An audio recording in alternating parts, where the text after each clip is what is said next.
Yes, all students, a very good evening and I wholeheartedly welcome you all for Enlightened Educators. And ಇವತ್ತು ಬಂದು internship exam ಅಪ್ಡೇಟ್ನೊಂದಿಗೆ ಬಂದಿದ್ದೀನಿ. So internship exam ಯಾರಿಗಂದರೆ 7th and 8th semester BTech for all scheme including regular, swappable and arrear subject and 8th semester B architecture shortage of attendance ಮತ್ತು CIE revised ಆಗಿದೆ. So ಏನಂತ ಹೇಳಿದ್ರೆ 7th 8th semester BTech regular, swappable and ಅರಿಯರಿಗೆ exam apply ಮಾಡಲಿಕ್ಕೆ 28/4 start ಆಗಿ 34 end ಆಗ್ತದೆ. And ಅದೇ 500 ಪೆನಾಲಿಟಿ ಬಂದು 4/5/2026 ಅವತ್ತೇ ಇರೋದು, ಅವತ್ತೊಂದು ದಿನ. ಆ್ಯಂಡ್ ಹಾಲ್ ಟಿಕೆಟ್ ಜನರೇಷನ್ 6ನೇ ತಾರೀಕು ಬರುತ್ತೆ. ಸೊ ನಿಮ್ಮ ಶಾರ್ಟೇಜ್ ಆಫ್ ಅಟೆಂಡೆನ್ಸ್ ಬಗ್ಗೆ ಇಲ್ಲಿ ಯೋಚನೆ ಬೇಡ. ಸೊ ಅವರು ಯಾವ ಡೇಟ್ ಕೊಟ್ಟಿದ್ದಾರೆ ಅಂದರೆ ಸ್ಟಾರ್ಟಿಂಗ್ ಡೇಟ್ ಅಂದರೆ ಅಟೆಂಡೆನ್ಸ್ ರಿವೋಕ್ ಮಾಡೋಕ್ಕೆ 34 ಇರೋದು. Starting date 4/5 last date 5/5 printout submission 6/5 ಅದವ್ರು ಕೊಟ್ಕೊತಾರೆ. ಈಗ ನಾವು ಎಕ್ಸಾಮ್ ಬಗ್ಗೆ ಡಿಸ್ಕಸ್ ಮಾಡೋಣ. ಎಕ್ಸಾಮ್ ಡಿಸ್ಕಷನ್ ಬಂದು ನಿಮಗೆ ಸ್ಟಾರ್ಟ್ ಆಗೋದು 4/5 to 6/5 ಬ್ಯಾಚಸ್ ಅಪ್ಲೋಡ್ ಆಗುತ್ತೆ. ಆಮೇಲೆ ನಿಮಗೆ ಎಕ್ಸಾಮ್ ಅಲೌಟ್ ಆಗೋದು ಎಕ್ಸಾಮ್ ಅಲೋಕೇಶನ್ ಸ್ಟಾರ್ಟ್ ಆಗೋದು 5/5 8/5 ಎಕ್ಸಾಮ್ ಅಲೋಕೇಟ್ ಆಗುತ್ತೆ. ಎಕ್ಸಾಮ್ ಕಂಡಕ್ಟ್ ಆಗೋದು 11/5 22/5 ಎಕ್ಸಾಮ್ಸ್ ಕಂಡಕ್ಟ್ ಆಗುತ್ತೆ ನಿಮ್ಮ ಇಂಟರ್ನ್ಶಿಪ್ದು. ಆ್ಯಂಡ್ ಇಲ್ಲಿ ಬಂದು CIE ಮಾರ್ಕ್ಸ್ ಸಬ್ಮಿಷನ್ ಕೊಟ್ಟಿದ್ದಾರೆ. 11/5 14/5 ಟೈಮ್ ಕೊಟ್ಟಿದ್ದಾರೆ. 8th ಸೆಮಿಸ್ಟರ್ B ಆರ್ಕಿಗೆ 11/5 25 ಕೊಟ್ಟಿದ್ದಾರೆ. ಆ್ಯಂಡ್ ಇದೆಲ್ಲ ಅವ್ರವ್ರದ್ದು ಹಾರ್ಡ್ ಕಾಪಿದು ಮತ್ತು ಸಬ್ಮಿಷನ್ದೆಲ್ಲ ಅವ್ರ ಡೇಟ್ಸ್ ಇದು. ಸೊ ಇದಿಷ್ಟು ಇವತ್ತಿನ ಅಪ್ಡೇಟ್ ಆಗಿತ್ತು. ಆ್ಯಂಡ್ ಏನು ಅಂತ ಹೇಳಿದ್ರೆ ಯಾರ್ಯಾರಿಗಿನ್ನೂ ಜಾಬ್ ಸಿಕ್ಕಿಲ್ಲ, so it's including me. So ಇವಾಗ ನಾನೇನು ನೋಡ್ತಾ ಇದ್ದೀನಲ್ಲ, I am just sharing you all this things your. ಇನ್ನು 8th ಸೆಮಿಗೆ ಬಂದು still you are having an internship exams and not it got your jobs, I kindly request you to use the internship and get your job. ಈ ಇಂಟರ್ನ್ಶಿಪ್ನ ನೀವು ಏನು ಮಾಡಿದರೆ ಅದನ್ನ ಆದಷ್ಟು ಪಾಸಿಟಿವ್ ವೇನಲ್ಲಿ ಬಳಸ್ಕೊಂಡು ಒಂದು ಜಾಬ್ ತೊಗೊಳಕ್ಕೆ ಟ್ರೈ ಮಾಡಿ. ಸೊ ಅದು ನಿಮ್ಗೆ ಏನಾದ್ರು ಹೆಲ್ಪ್ ಮಾಡ್ಬೋದಾ ಅಂತ. ಇಲ್ಲಾಂದರೆ if you have not got a job then you are not skilled yet. ಇನ್ನೂ ಸ್ಕಿಲ್ ಸೆಟ್ಸ್ ಕಲಿಬೇಕು. ತುಂಬ ಜನ ಕೇಳ್ತಾ ಇದ್ದೀನಿ, ನೀವು ಬರೀ ಕ್ಲಾಸಲ್ಲಿ ಕಲ್ತಿದ್ದು ಸಾಕಾಗಲ್ಲ. CSE ಮಕ್ಳಿಗಾದ್ರೆ ಒಂದು ಪಕ್ಷ ಓಕೆ, ಕ್ಲಾಸಲ್ಲಿ ಕಲ್ತಿರೋದಾಗುತ್ತೆ. ಬಟ್ ನಿಮಗೆ ಕ್ಲಾಸಲ್ಲಿ ಕಲ್ತಿರೋದು ತುಂಬ ಕಷ್ಟ. ENC ಮಕ್ಳಿಗಾಗಲಿ ಟ್ರಿಬಲಿಗಾಗಲಿ ಎಲ್ಲ ಕಷ್ಟ ಇದೆ. ಟ್ರಿಬಲಿ ಮಕ್ಕಳು you can go with any government jobs that aligns to you, like KEBನಲ್ಲಿ ನಿಮ್ಗೆ ಅಲೈನ್ ಆಗುತ್ತೆ. ಇಲ್ಲಾದರೂ ಸೆಂಟ್ರಲ್ ಗೌರ್ಮೆಂಟ್ ಜಾಬ್ಸಲ್ಲಿ ಏನಾಗುತ್ತೆ ನೀವು ಟ್ರೈ ಮಾಡ್ಬೋದು. ENC ಮಕ್ಕಳು ಕೂಡ ಟ್ರೈ ಮಾಡ್ಬೋದು as I am doing with that. And ಮತ್ತು ಮೆಕ್ಯಾನಿಕಲು, ಸಿವಿಲ್ ಯಾರು ಇದ್ದೀರಿ. ಸೊ ನೀವೆಲ್ಲ ಮೇನ್ ಥಿಂಗ್ ಇಲ್ಲಿ ಏನಪ್ಪ ಅಂತಂದರೆ ಸ್ಕಿಲ್ ಸೆಟ್ಸ್ ಕಲೀಲೇಬೇಕು. ಅದರಲ್ಲೂ AI ಮೇಲೆ ಸ್ಕಿಲ್ ಸೆಟ್ಸ್ ಕಲ್ತ್ಕೊಳ್ಳಿ. Learn one programming language, any programming language. ಯಾಕೆ ಅಂತ ಹೇಳಿದ್ರೆ ನಮಗೆ ಪ್ರೋಗ್ರಾಮಿಂಗ್ ಲ್ಯಾಂಗ್ವೇಜ್ ಅನ್ನೋದೇನಿದೆಯಲ್ಲ ಅದು ಪ್ರೋಗ್ರಾಮಿಂಗ್ ಲ್ಯಾಂಗ್ವೇಜ್ ಅನ್ನೋದೊಂದೇನಿದೆಯಲ್ಲ ಅದು ನಮಗೆ ಬೂನ್ ಥರ. ಯಾಕೆಂದರೆ as we are an ENC students, we are not forced to work with any of the programming language that they tell. Company ಹೇಳುತ್ತಲ್ಲ ನೀ ಇದರಲ್ಲೇ ಮಾಡಬೇಕು ಅಂತ, ಆ ಥರ ಫೋರ್ಸಬಿಲಿಟಿ ನಮಗಿಲ್ಲ. ವರ್ಕಿಂಗ್ ಪ್ಲೇಸ್ ಅಂತ ನಾನು ಮಾತಾಡ್ತಿಲ್ಲ. I am just telling when you have an interview, ನಮಗೆ ಬಂದಿರೋ ವಿಷಯ ಅದು. When you have an interview, when you have a technical round, you are literally not forced to attend the interview in the specific language they mention. We can choose any of the language and it's our 100% wish.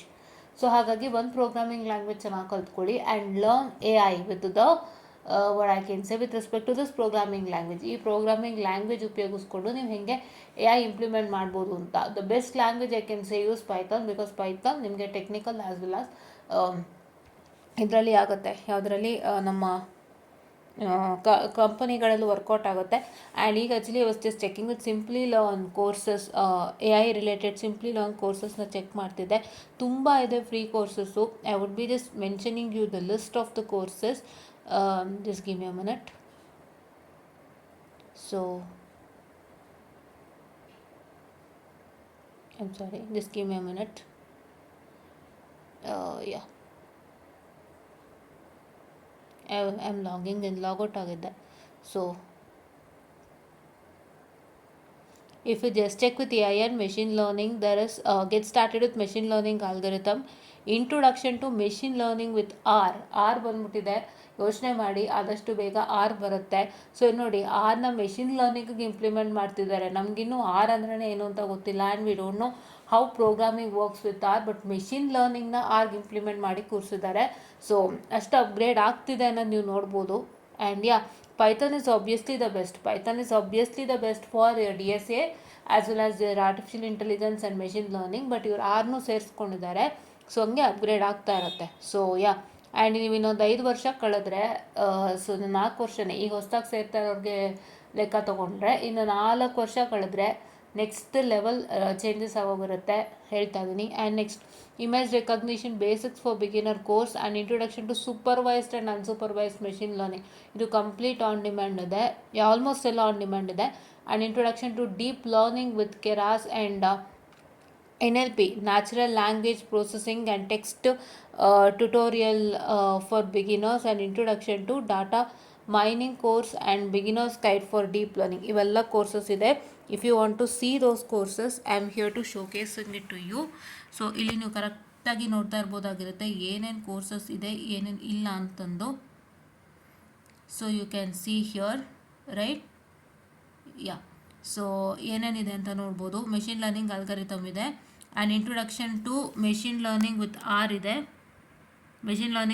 ಇದೆ, and image recognition basics for beginner ಇದೆ, and introduction to supervised and unsupervised machine learning ಇದೆ, and introduction to deep learning with Keras NLP, and introduction to data mining ಇದೆ, and beginners guide for deep learning ಇದೆ. So ಇಷ್ಟು ಇದೆ, ನೀವು ನೋಡ್ತಾ ಇರ್ಬೋದಾಗಿರುತ್ತೆ. So ಇಷ್ಟು courses ಇದೆ, ನೀವು ನೋಡ್ತಾ ಇರ್ಬೋದಾಗಿರುತ್ತೆ. ಆ್ಯಂಡ್ ಈ ಕೋರ್ಸಸ್ಗಳು ಬಂದು ಇಟ್ ಈಸ್ ಏನಂತ ಹೇಳ್ತಾರೆ, ತುಂಬ ಇಂಪಾರ್ಟೆಂಟ್ ಕೋರ್ಸ್. ಸೊ ಇಷ್ಟು ನೀವು ಕಲ್ತಿದ್ದೀರಾ ಅಂತನ್ನೋದಾದರೆ so it is a very good start for you. ಸಖತ್ ಒಳ್ಳೆ ಸ್ಟಾರ್ಟ್ ಅಂತಲೇ ಹೇಳ್ಬೋದು. ಪುನಃ ಹೇಳ್ತಿದ್ದೀನಿ, ಸಖತ್ ಒಳ್ಳೆ ಸ್ಟಾರ್ಟ್ ಅಂತಲೇ ಹೇಳ್ಬೋದು. And it's a good one for a career. So ಇಷ್ಟನ್ನು ನೀವು ಮಾಡಿಕೊಂಡ್ರೆ, ಒಂದು ಮಿನಿಮಮ್ ಬೇಸಿಕ್ ಮಾಡಿಕೊಂಡು ಪ್ರಾಜೆಕ್ಟ್ಸ್ ಕಲ್ತಿದ್ರೆ you can get into a company without any hurdles. And ಇಲ್ಲಿ ಏನಾಗ್ತಿದೆ ಅಂದರೆ, ದಯವಿಟ್ಟು ಒಂದನ್ನು ಜ್ಞಾಪಕ ಇಟ್ಕೊಳ್ಳಿ, ಯಾರನ್ನೂ ಜಾಬ್ ಆಗಿಲ್ಲ ಪ್ಲೀಸ್, ನಾನು ಇದು ಓಪನ್ ಆಗಿ ನೋಡ್ತಾ ಇದ್ದೀನಿ. ಫ್ರೆಷರ್ಸ್ ಆ್ಯಂಡ್ ಎಕ್ಸ್ಪೀರಿಯನ್ಸ್ಡಿಗಿರೋ ವ್ಯತ್ಯಾಸ. ಫ್ರೆಷರ್ಸ್ ಅಂದರೆ ದೇ ಆರ್ ಆಲ್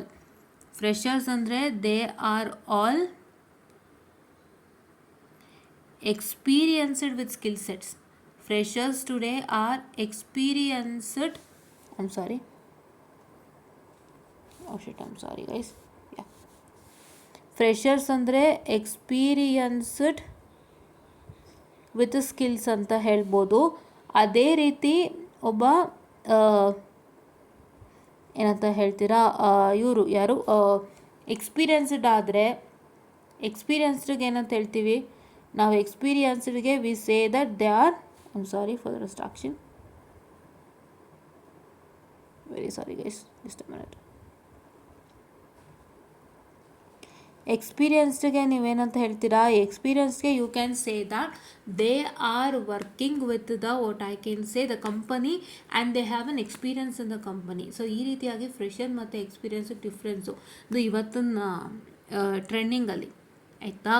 ಸೊ ಹಾಗಾಗಿ ದಯವಿಟ್ಟು ಇವತ್ತು ನೀವು ಏನು ಅಂದ್ಕೋಬೇಡಿ, ಎಕ್ಸ್ಪೆಕ್ಟೇಷನ್ಸ್ನ ಇಟ್ಕೊಳ್ಳೇಬೇಡಿ. ಅಂದರೆ ನಾವು ಎಂಟ್ರಿ ಲೆವೆಲ್ ರೋಲ್ಗೆ ಹೋಗ್ತೀವಿ, ಕಂಪ್ನಿನೇ ನಮಗೆಲ್ಲ ಕಲಿಸ್ಕೊಟ್ಟು ಮೂವ್ ಮಾಡುತ್ತೆ, ನೋ ಚಾನ್ಸ್. ನೀವು ಎಕ್ಸ್ಪೀರಿಯನ್ಸ್ಡ್ ಇದ್ದೀರಾ ಅಂತ ಕೇಳುತ್ತೆ. ವೆನ್ ಯು ಅಟೆಂಪ್ಟ್, ನಾನೇ ನೋಡ್ತಾ ಇದ್ದೀನಿ, ಒಂದು 2-3 ಮಂತ್ಸಿಂದ ಆಯಿತು, ಎಲ್ಲ ಥರ ನೋಡ್ತಿದ್ದೀನಿ ನಾನು. ಯಾವುದೇ ಅಪ್ಲೈ ಮಾಡಬೇಕಾದ್ರೂ it will ask you, do you have an experienced which this set of courses ಅಂತ. ಲೈಕ್ ಸೇ ನಿಮಗೆ ಪೈಥಾನಲ್ಲಿ ಎಕ್ಸ್ಪೀರಿಯನ್ಸ್ ಇದೆಯಾ, DSL ಎಕ್ಸ್ಪೀರಿಯನ್ಸ್ ಇದೆಯಾ, ಮತ್ತು ಅದು ಇದು ಅಂತೆಲ್ಲ ತುಂಬಾ ಕೇಳುತ್ತೆ. Where it is very new to us. So ಎಷ್ಟು ವರ್ಷ ಎಕ್ಸ್ಪೀರಿಯನ್ಸ್ ಇದೆ ಅಂತ ಕೇಳುತ್ತೆ. To name the experience, skill set experience name ಮಾಡಬೇಕು ಸುಮಾರು ಕಂಪನಿಗಳಿಗೆ. ರೀಸೆಂಟಾಗಿ ನಾನು ನೋಡಿದೆ, I had been apply to a company and work from ಹೋಮೇ ಇತ್ತು. But I just check it there, ಪ್ರತಿಯೊಂದು ಸ್ಕಿಲ್ ಸೆಟ್ಸ್ಗೂ ಕೂಡ ದೆರ್ ವಾಸ್ ಅ ನೇಮಿಂಗ್. ಅಂದರೆ ಸ್ಕಿಲ್ ಸೆಟ್ಸ್ಗೆ ಎಷ್ಟು ಎಕ್ಸ್ಪೀರಿಯನ್ಸ್ ಆಗಿದೆ ಅಂತ ನೇಮಿಂಗ್ ಇತ್ತು. ಸೊ ಏನಂತ ಹೇಳ್ತೀರಾ, ಇದೆ ಅಲ್ವಾ, ಸ್ಕಿಲ್ ಸೆಟ್ಸ್ ಕಲಿಬೇಕು, ಅದರಲ್ಲಿ ಪ್ರಾಜೆಕ್ಟ್ಸ್ ಮಾಡಬೇಕು, ಆ ಸ್ಕಿಲ್ ಸೆಟ್ಟಿಗೆ ಬೇಕಾಗ್ತಕ್ಕಂಥ ಸಾಫ್ಟ್ವೇರ್. ಈಗ ಪೈಥಾನ್ ಅಂದರೆ it is an Python ideally ಈಗ AIML ಡೀಪ್ ಲರ್ನಿಂಗ್ ಅಂತಂದರೆ ಅದಕ್ಕೊಂದು ಸಾಫ್ಟ್ವೇರ್ಗಳಿರುತ್ತೆ ಬಳಸೋಕ್ಕೆ, ಅದ್ರ ಪ್ರೋಗ್ರಾಮಿಂಗ್ಗಳು ಮಾಡೋಕ್ಕೆ ಅಂತಂದೇಳ್ಬಿಟ್ಟು. ಸೊ ಈಗ ಪವರ್ BI ಅಂದರೆ ಪವರ್ BIನೇ ಇದೆ ನಿಮಗೆ ಇದು ಮೈಕ್ರೋಸಾಫ್ಟಲ್ಲಿ. ಆ್ಯಂಡ್ ಯು ಹ್ಯಾವ್ ಎಕ್ಸೆಲ್ ಇದೆ, ಆ್ಯಂಡ್ ಈ ಥರ SQLಗೊಂದಿದೆ. ಅದು ಎಲ್ಲ ಥರದ್ದು ನೀವು ವರ್ಕೌಟ್ ಮಾಡಿ ಅಲ್ಲಿ ಪ್ರೋಗ್ರಾಮಿಂಗ್ ಮಾಡಿ ಆ ಹೋಲ್ ಸಾಫ್ಟ್ವೇರ್ ನಿಮಗೆ ಎಕ್ಸ್ಪೀರಿಯನ್ಸ್ ಆಗಿದ್ದರೆ ಮಾತ್ರ ನಿಮಗೆ ಕೆಲಸ, ಇಲ್ಲಾಂದರೆ ತುಂಬ ಕಷ್ಟ ಆಗುತ್ತೆ. So this is what is all happening. ಇವತ್ತಿಷ್ಟೇ ಹ್ಯಾಪನಿಂಗ್, ಇವತ್ತಿನ್ನೇನಿಲ್ಲ. ಆಯಿತಾ. ಇವತ್ತಿಷ್ಟೇ ಹ್ಯಾಪನಿಂಗು. ಸೊ ಈ ಹ್ಯಾಪನಿಂಗ್ಗಳ ಮಧ್ಯ I kindly request you all to work according to these happenings. ನೀವೇನಾದರೂ ಇನ್ನೂ ಸ್ಕಿಲ್ ಸೆಟ್ಸ್ ಅಪ್ಗ್ರೇಡ್ ಮಾಡ್ಕೊಂಡಿಲ್ಲ, ನಾನಿನ್ನೂ ಅದೇ ಸ್ಕಿಲ್ ಸೆಟ್ಸಲ್ಲೇ ಉಳ್ಕೊಳ್ತೀನಿ, ನನಗಿನ್ನೂ ಕೆಲಸ ಸಿಗ್ತಿಲ್ಲ ಅಂದರೆ it is all your fault ಅಷ್ಟೇ. ಬಿಕಾಸ್ ಈಗ ನಾನು completely I am taking a fault from my side because I have not upgraded to any skills. Python ಮತ್ತು ಸ್ಕಿಲ್ ಬಿಟ್ಟು ನಾನು ಯಾವುದೂ ಮಾಡಿಲ್ಲ. ಈಗ ಎ ಐ ಮಾಡ್ಕೋತಾ ಇದ್ದೀನಿ ನಾನು ಈಗ, ಯಾಕೆಂದರೆ ಎ ಐ ಕಲ್ತ್ಕೊಂಡ್ರೆ ಮುಂದಕ್ಕೆ ಕೆಲವೊಂದು ಕಡೆ ಬಳಕೆ ಆಗುತ್ತೆ ಅಂತ. ಸೊ ಎ ಐ ಯುಗ ಬರ್ತಿದೆ. ಎ ಐ ಅನ್ನುವಂಥದ್ದು ತುಂಬ ಜನನ್ನ ಏನಂತ ಹೇಳ್ತಾರೆ, ಎ ಐ ಅನ್ನುವಂಥದ್ದು ತುಂಬ ಜನನ್ನ ನುಂಗ್ ಹಾಕ್ಬಿಡತ್ತೆ ಅನ್ನೋ ಥರ ತುಂಬ ಕಡೆ ಸ್ಪ್ರೆಡ್ ಆಗ್ತಿದೆ. ಅದು ನುಂಗ್ ಹಾಕೋದಲ್ಲ, ಕಡಿಮೆ ಮಾಡುತ್ತಷ್ಟೇ. ಕಂಪ್ಲೀಟಾಗಿ ಯಾವ ಕಾರಣಕ್ಕೂ ಎ ಐ ನುಂಗ್ ಹಾಕೋಕ್ಕಾಗಲ್ಲ. ಬಿಕಾಸ್ ಒಂದು ಸತಿ ನಿಮಗೆ ಎ ಐ ಅನ್ನುವಂಥದ್ದು ಅಥವಾ ರೋಬೋಟ್ ಅನ್ನುವಂಥದ್ದು ಕೆಟ್ಟೋದ್ರೆ ಮತ್ತೆ ಮನುಷ್ಯನೇ ಬೇಕಾಗುತ್ತೆ. ಈಗ ಒಂದು ಕೆಲಸಕ್ಕೆ ನೀವು ರೋಬೋಟ್ ಇಂಪ್ಲಿಮೆಂಟ್ ಮಾಡ್ತೀನಿ ಅಂದಾಗ, if there is robot design ಮಾಡಿರ್ತಾರೆ, ಆ ರೋಬೋಟಲ್ಲಿ ಇರ್ತಕ್ಕಂಥ ಸ್ಪೇರ್ ಪಾರ್ಟ್ಸು ನಿಮಗೆ it should be always available in hand.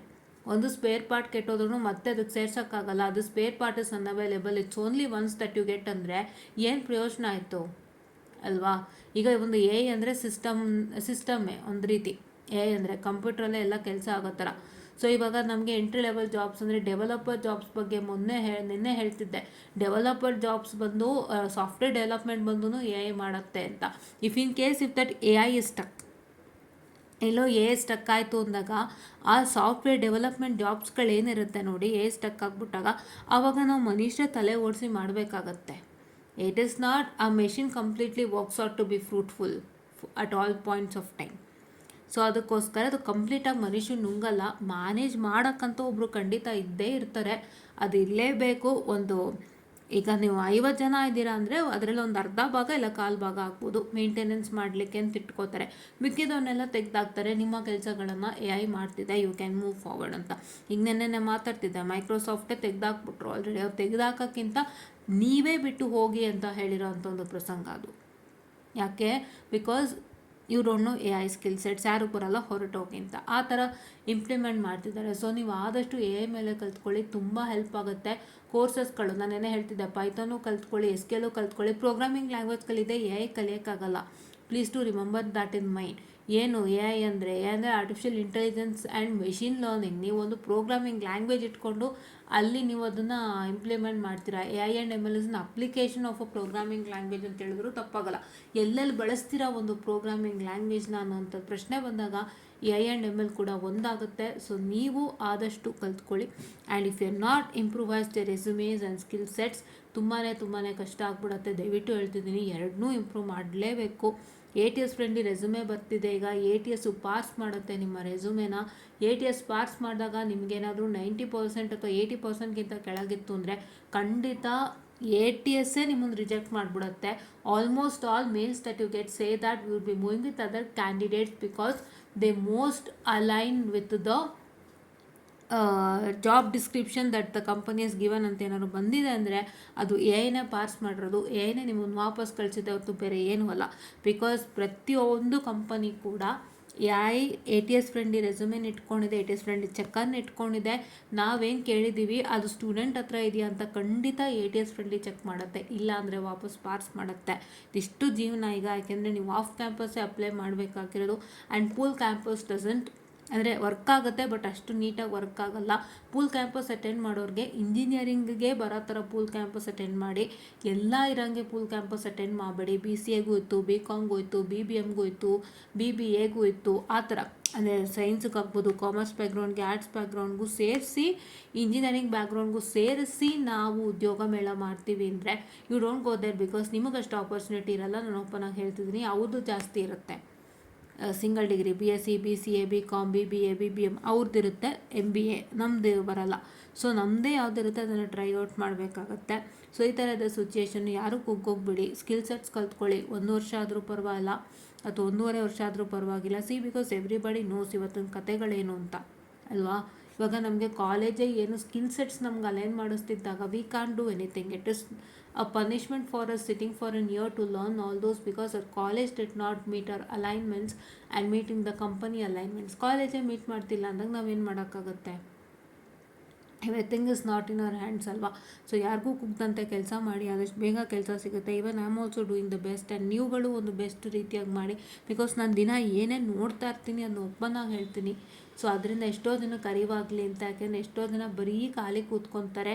And next ಇನ್ನು ಫ್ಯೂಚರ್ ಯಾರಾದರೂ ಇಂಜಿನಿಯರಿಂಗ್ ಸೇರಬೇಕು ಅಂತ, ಇವಾಗ PUC ಕಂಪ್ಲೀಟ್ ಆಗಿದೆ, ಯಾರಾದರೂ ಇಂಜಿನಿಯರಿಂಗ್ ಸೇರೋರಿದ್ದರೆ ಅವ್ರಿಗೂ ಕೂಡ ಇದೊಂದು ಪಾಠ. ಸೊ ಅದಕ್ಕೊಂದು ಸಪ್ರೇಟ್ ವೀಡಿಯೋ ನಾನು ಮಾಡ್ತೀನಿ. ಸೊ ದಯವಿಟ್ಟು ಪ್ಲೀಸ್ ಎಲ್ಲರೂ ಇದನ್ನು ಕಲ್ತ್ಕೊಳ್ಳಿ, ಸ್ಕಿಲ್ ಸೆಟ್ಸು. ಫಸ್ಟ್ ಎಕ್ಸಾಮ್ ನೀಟಾಗಿ ಅಟೆಂಪ್ಟ್ ಮಾಡಿ. ನಿಮ್ಮ ಇಂಟರ್ನ್ಶಿಪ್ ಸಖತ್ತಾಗಿತ್ತು, ಯಾವುದೋ ಇವತ್ತಿನ ಟೆಕ್ನಾಲಜಿಗೆ ಅಲೈನ್ ಆಗ್ತದೆ ನಿಮ್ಮ ಇಂಟರ್ನ್ಶಿಪ್ ಅಂದರೆ ಖಂಡಿತ ಅದನ್ನ ಚೆನ್ನಾಗಿ ಬಳಸ್ಕೊಳ್ಳಿ. ಅದರಲ್ಲಿ ನೀವೇನು ಮಾಡಿದ್ದೀರಾ ಅಂತ ಚೆನ್ನಾಗಿ ಹೇಳಿ ಕೆಲಸ ತೊಗೊಂಬಿಡಿ. ಸೊ ಅದು ನಿಮಗೆ ಹೆಲ್ಪ್ ಆಗುತ್ತೆ. ಇಲ್ಲ ನಾನು ಯಾವುದೋ ENC ಮೇಲೆ ಮಾಡಿದ್ದೆ, ಹಾರ್ಡ್ವೇರ್ ಮೇಲೆ ಮಾಡಿದ್ದೆ, ನಾನು ಸಾಫ್ಟ್ವೇರಿಗೆ ಜಂಪ್ ಆಗಬೇಕು ಅಂದರೆ ಏನಿಲ್ಲ, 1 ವರ್ಷ ಕೂತು AI ಕೋರ್ಸಸ್ ಎಲ್ಲ ಮಾಡ್ಕೊಳ್ಳಿ, ಚೆನ್ನಾಗಿ AI ಕಲ್ತ್ಕೊಳ್ಳಿ, AI ಮೇಲೆ ಪ್ರಾಜೆಕ್ಟ್ಸ್ ಮಾಡಿ. ನಿಮ್ಮ ಮೇನ್ ಪ್ರಾಜೆಕ್ಟ್ಸ್ಗಿಂತ ನಿಮ್ಮ AI ಪ್ರಾಜೆಕ್ಟ್, ನಿಮ್ಮ ಮೇನ್ ಪ್ರಾಜೆಕ್ಟ್ ಅಂದರೆ ಫೈನಲ್ ಪ್ರಾಜೆಕ್ಟು ಮತ್ತು ಯಾವುದು ನಿಮ್ಮ ಇಂಟರ್ನ್ಶಿಪ್ ಪ್ರಾಜೆಕ್ಟ್ನ ಜೊತೆಗೆ ಅದು ಎರಡಕ್ಕಿಂತನೂ ಮೇಲಾಗಿ AI ಪ್ರಾಜೆಕ್ಟ್ಸ್ ಹೈಲೈಟ್ ಆಗುತ್ತೆ. ಮಾಡಿ ನೀವು ಗೆಲ್ತೀರಾ ಅಂತ ನಾನು ಅಂದ್ಕೊಂಡಿದ್ದೀನಿ. ಸೊ ದಯವಿಟ್ಟು ಮಾಡಿ ಅಂತ ಹೇಳ್ತಾ, I just want to session all and thank you.